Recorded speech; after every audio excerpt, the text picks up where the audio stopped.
You've been listening to our stories for some time now, and you might be wondering why we are using these stories and when is the normal stuff coming. So when is grammar coming? When is vocabulary coming? So we decided to put a little video together to kind of explain our position on language learning, language acquisition, and to give you a full understanding of how it works and why we do what we do the way we do.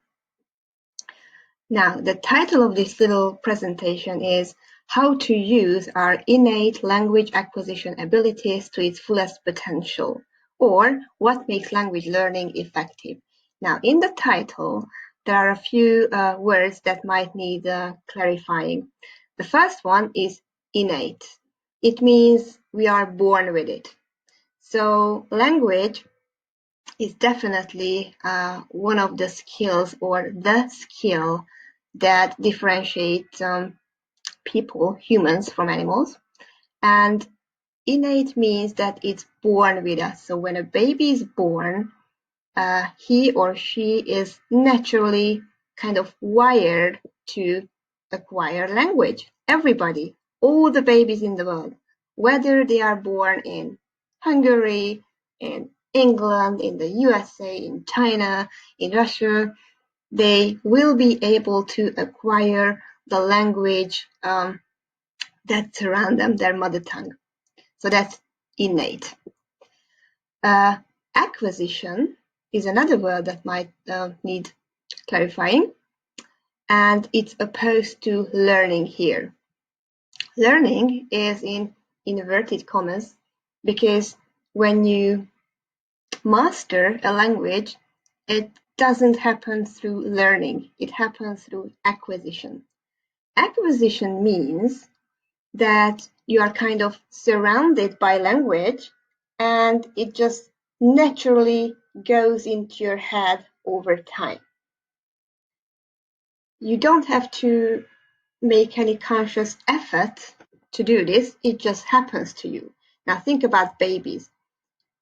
Babies are experts in language acquisition. Any babies in the world are able to acquire 1, 2, 3 or more languages by the time they are 3 years old. And you know, I have a baby. His name is Andris and he's 1 year old. And he's the cutest thing on earth, really. But you see, he's not very smart. I mean, he cannot tie his shoelaces or he can't go to the toilet by himself.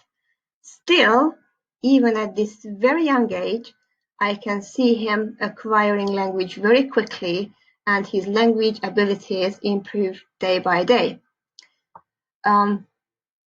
So I will demonstrate to you what acquisition feels like as compared to learning. Okay, look at the brain here on the right side of the screen, and it's kind of empty from a language point of view. And look what happens when you acquire language. Ta-da! It's all colorful and beautiful. Now, let's turn to our expert babies and see how they acquire language, what they do to be such successful language learners. So how do babies learn languages?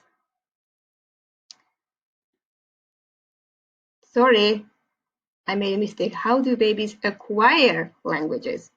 Okay, like I said, babies have the innate ability to acquire any number of languages by the time they turn 3. It doesn't matter if their mother tongue is Hungarian or Chinese or English, they will just acquire it. There are no hard languages or easy languages. Babies can acquire any human language. Now, the first attribute of their acquisition is that this whole process is implicit. Implicit means it's kind of subconscious. So babies don't think about acquiring language. They don't sit down and start, their English lessons or their Hungarian lessons at certain times of the day. It's just happening to them all the time. It's implicit. They don't even know about it. The second feature, that it happens through listening. Of course, babies can't read. So what they do is they listen. They listen to their mummies, their family, their caretakers, the people around them. They listen, listen, listen for a long time before anything happens, and they acquire the language only through listening. I will later contrast this way of language acquisition with language learning, and you will see the difference. The third feature is that the focus is on meaning. So when babies listen to language, they don't concentrate on the form. They concentrate on the meaning. They really want to understand the world around them.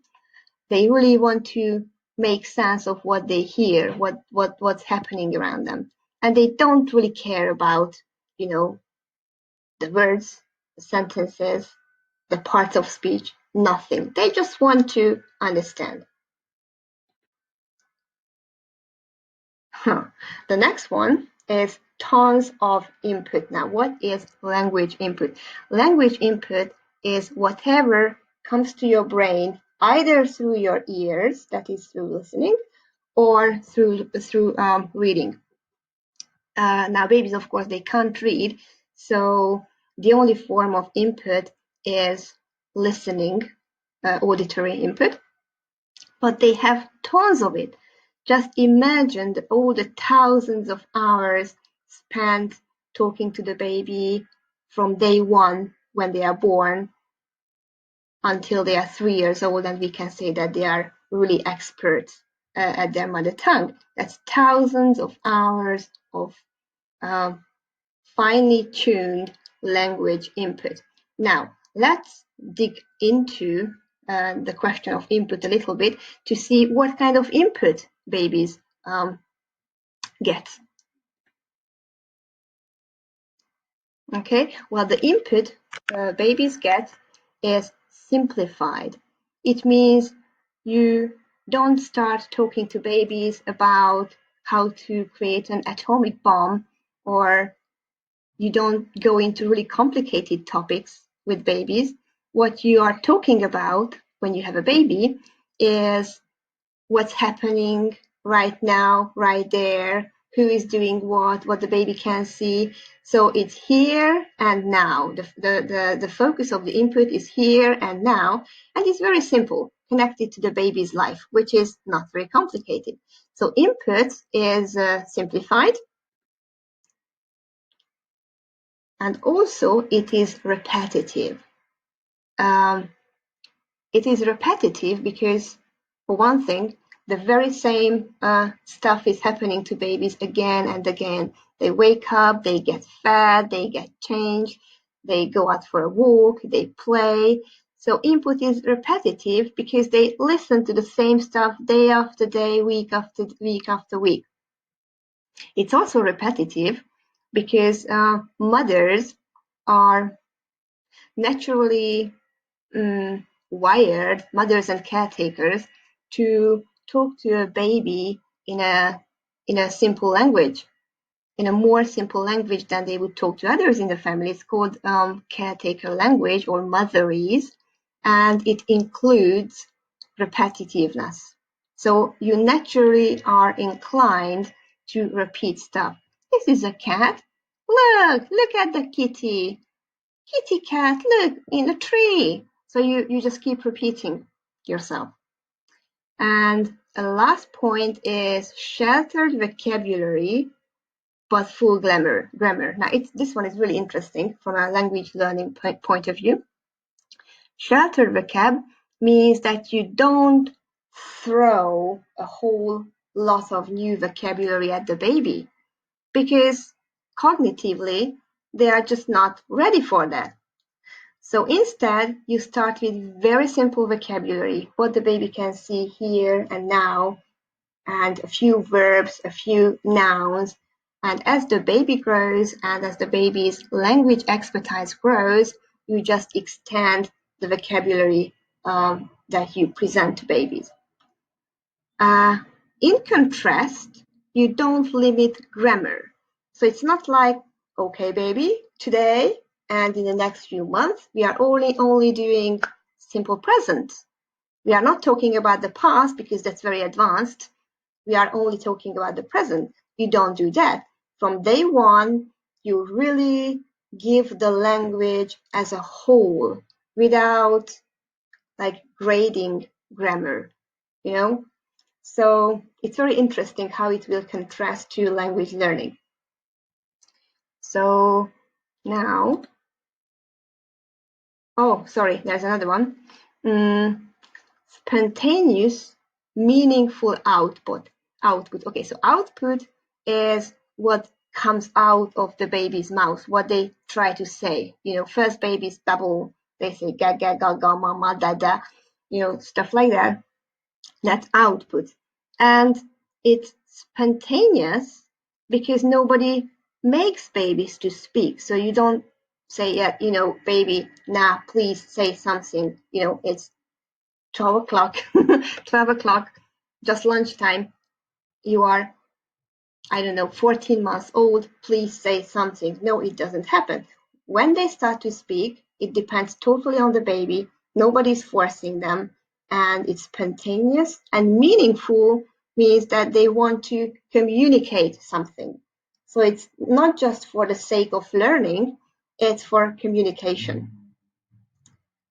And the last one is a silent period, which means that before babies start speaking, usually between the ages of 1.5 and 2, or a bit earlier, they have 1 to 1.5 years of just listening to the language, of just absorbing input from their environment. And in the meantime, the language, the system of the language and the vocabulary and everything is just slowly building up in their brains. That's really, really important, this silent period. Now let's turn to language learning. Now here we are not using the word acquisition, we are using the word learning. When you're learning the language in a school setting, for example, or on a course, on an online course, when you are doing it formally, most of the time, actually you're not learning the language itself, but you are learning about the language. You are learning that this is called a verb, that is called a noun, this is the present perfect, this is how you form a passive sentence. And you kind of learn a whole new set of grammatical expressions and rules, which are not the language by itself, but like a specialized talk about language. So when you're learning a language in a school setting, in a formal setting, you are learning about the language, or you are spending a large amount of the time learning about the language and not focusing on the language. Okay, so typically you are learning grammar explanations, vocabulary lists, rules, etc. And the sad news is that it does not lead to language acquisition. So when you are doing this, when you are busy memorizing charts and endings and inflections and past forms and future forms and this and that, the language system in your brain is not building up. It's not doing anything, it's your another part of your brain is learning some new expressions about language. That's a very big difference. Okay, now let's see the very same criteria that we looked at with acquisition, let's see how that works with language learning. So first of all, it's explicit. With the babies, it was subconscious. Now, when you're learning the language in a formal setting, it's always explicit. You know that, okay, it's study time. Let's sit down. Let's open the book. Let's listen to the podcast. Let's watch the video. So you are kind of focused on language learning. Another big difference that most of formal language learning happens through reading. So most people do not just listen to the foreign language and try to acquire it that way, but they read sentences, they do vocabulary exercises, grammar exercises. So everything happens through reading. That is a huge difference. And very often it creates problems. For example, when I learned English for the first time, I started learning English when I was 16, and after a year of learning English, I went to England to be a babysitter with a family, and I was used to these grammar things, words, memorizing words by themselves, repeating artificial sentences in artificial context. And then suddenly I was in London and I was at the family's place and I couldn't understand a word of what they were saying because that was just a whole language and I was not used to the whole language being thrown at me. I was expecting words and clear-cut sentences, but they never came because that's not the language.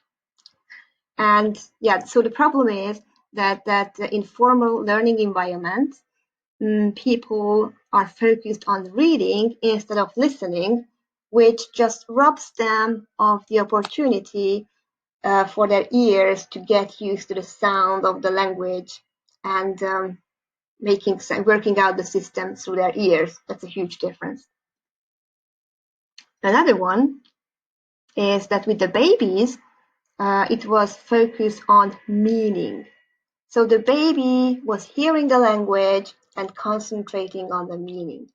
Now, when an adult starts learning a foreign language and he or she hears the language, most of the time in the traditional language courses, students are focused on form. That this is a noun. It's a plural noun, so it must have a K in Hungarian, a K in the end, and this is the past. So we are putting double T or one T at the end of this word. So we are not focusing on what is being communicated. We are focusing on the form. This is just not natural. The next difference is that formal learning of a language requires tons of memorization. It's a really heavy load on your brain. The baby wasn't memorizing anything because he's just not good at that yet, The baby was just absorbing the language and language acquisition just happened to the baby. He didn't have to make a conscious effort to acquire the language. Now, when adults learn a language, typically in a school setting, in a language school setting, the whole thing is about memorization.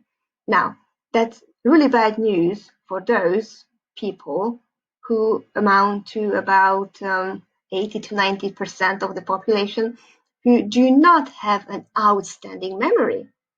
Because you don't only have to memorize words, you also have to memorize tons, tens, hundreds of grammatical rules. And unless you have an excellent memory, there's no chance of you ever memorizing all of this content. So that's another very big difference compared to babies and language acquisition. Okay, as I said, when you're memorizing in a formal learning environment, you are memorizing rules of the language, and you are also memorizing vocabulary, tons of vocabulary. Too much. Most people just can't handle that, and it's not their problem. Okay, the next one is sheltered grammar versus full vocabulary. With the babies, it was the other way around. So with the babies, it was sheltered vocab and full grammar. Sheltered grammar means that in a formal language learning environment, students are typically presented with just bits of the grammar. So typically, in the case of English, when somebody is teaching English to students, they start with present continuous. I am sitting, I'm watching TV, I'm swimming, stuff like that. Then comes the present simple. I always get up at 7 o'clock in the morning and stuff like that. And then comes the past, and then little bits of other language, have got and possessions and da, da, da. And so it's very, very, very different from how babies learn. But at the same time, these courses typically kind of suffocate students with vocabulary, with tons of vocabulary, really. So an average person who has never seen another way of language learning thinks that language learning equals memorizing vocabulary, memorizing thousands of words, which is nonsense, because language acquisition, language learning is just not that. It's not about vocabulary. It's a really surprising fact that most of the spoken language, as spoken by native speakers, the people use typically 800 to 1,000 words. So in about 90% of spoken language, people get by using only 1,000 words. In about 80% of spoken language, conversational language, people get by using only 2,000 words. That's nothing. That's really little, a little number compared to what the language learners are required to memorize.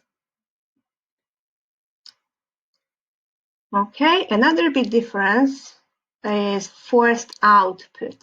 So when you start learning a language in a formal environment, typically you are required to produce language from day one. So like this typical listen and repeat exercise, I am from Hungary. I am from Hungary. So it seems that in a learning environment, teachers suppose that learning happens through repetition, but it does not, as we have seen in the case of babies. And many people, I think most people, feel really intimidated by having to output so early. It is completely unnatural, and it's not at all required for language acquisition. Actually, it's counterproductive. Okay, and what is the same, that there is no silent period. So you are not given the luxury of just listening for a few weeks or months. You are asked to speak immediately. Not very nice. Okay.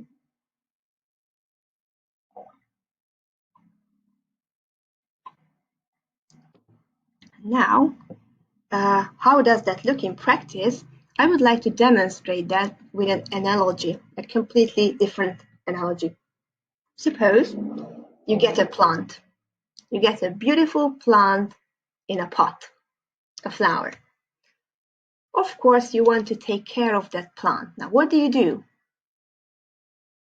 Well, chances are your first idea is to water the plant, to give water to that plant. So this is the plant that you have, and you decide to give water to it every day, to water it every day. And you expect the plant will grow, because plants need water. That's the normal thing for plants. Okay, let's see how that happens. Okay, so here's a watering can, and you are watering the plant every day, every day, every day, and it grows, grows, and grows beautifully, as it is supposed to do. The blah blah on the watering can represents language, spoken or written language.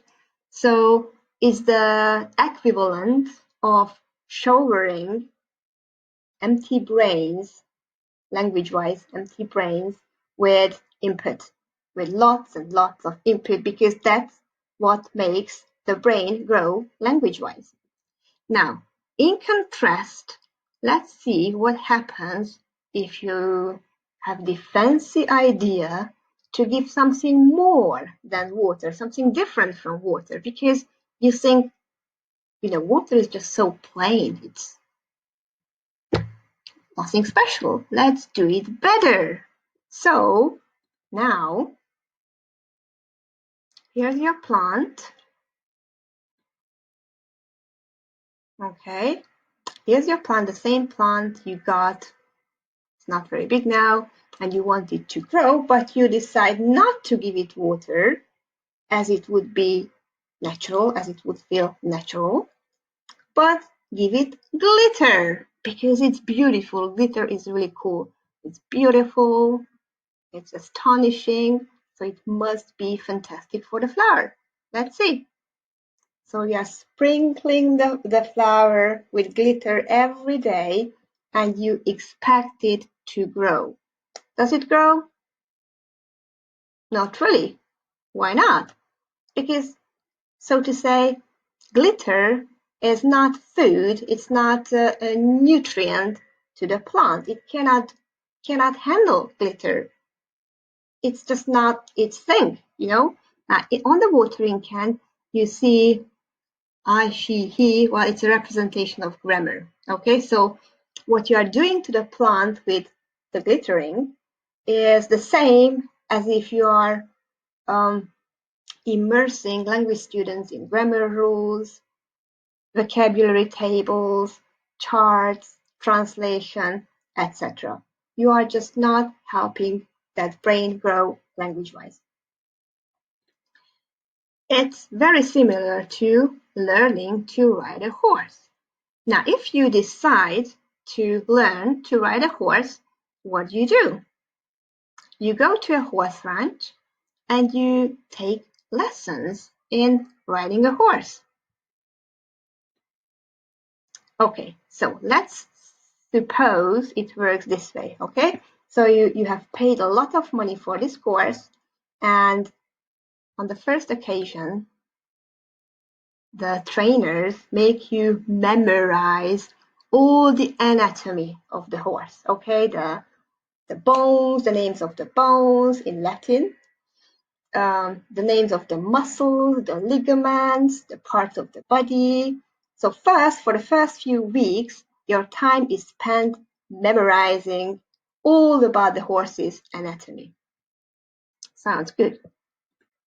Okay, at the next stage, you are given information and you are expected to memorize how to take care of the horse, the names of all this stuff, how, in what direction you move it, how often, what kind of chemicals you use, etc. You spend the next few weeks memorizing, learning about this.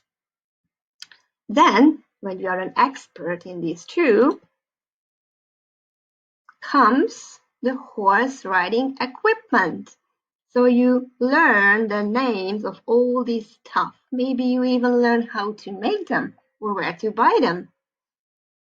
And it's very specialized vocabulary, so you need a lot of time to master all of this. Okay, so now you do everything. Now you know everything about the horse's anatomy, the taking care, how to take care of the horse, and now you know the names of all the equipment needed to ride a horse.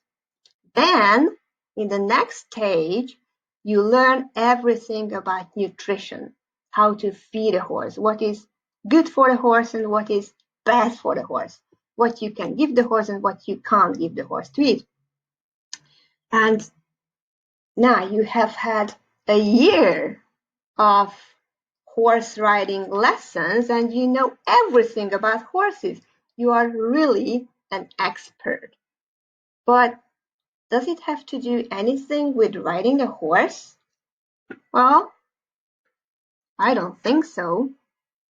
It looks like pretend horse riding. So you are just pretending to learn anything about riding a horse, but you are not actually learning to ride anything. You are learning about horses. And then, after 1 year of doing all that stuff, being really hardworking and putting a lot of energy, effort, and money into this, you are expected at the exam day comes, the end of term writing exam, and what are you expected to do? You are expected to ride a horse because it is a horse riding course. Now, will you be able to do that? Well, chances are you won't because you were not given the opportunity to do so. You have never practiced it. You were learning about other things, but never actually how to ride a horse.